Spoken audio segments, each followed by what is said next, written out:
Muling tiniyak ng ilang mambabatas na economic provision lang ang aamyendahan sa panukalang charter change.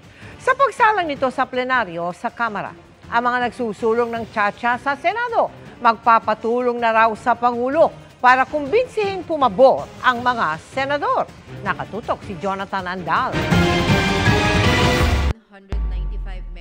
Sumalang na sa plenaryo sa Kamara ang panukalang tsa-tsa o charter change.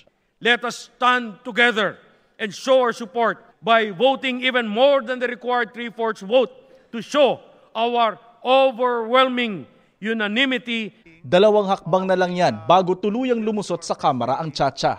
For 37 years, our constitutional train was under the tunnel, a black, dark tunnel.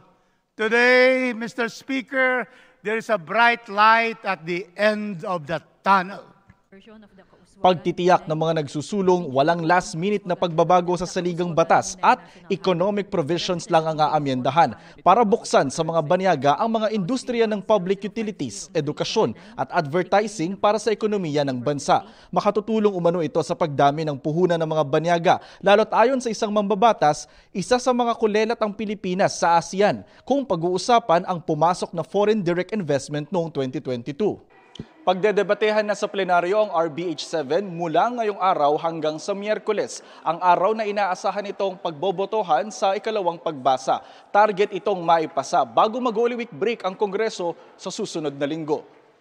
Kaya ang bola mapupunta na sa Senado kung saan nananatili sa committee level ang counterpart resolution na RBH number 6. 4 ng senador ang nagsabing tutol dyan. 8 ang kailangan para mabasura ang panukala. Kaya magpapatulong daw ang chairman ng Senate Subcommittee on Constitutional Amendments kay Pangulong Bongbong Marcos para kumbinsihin ang mga senador na bumoto pabor sa tsa-tsa. Asking for a little bit too much of the President because given that the President has already mentioned it many times, his position. I appeal to my colleagues in the Senate.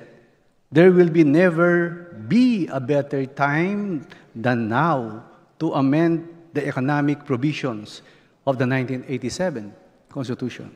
Para sa GMA Integrated News, Jonathan Andal, nakatutok 24 oras.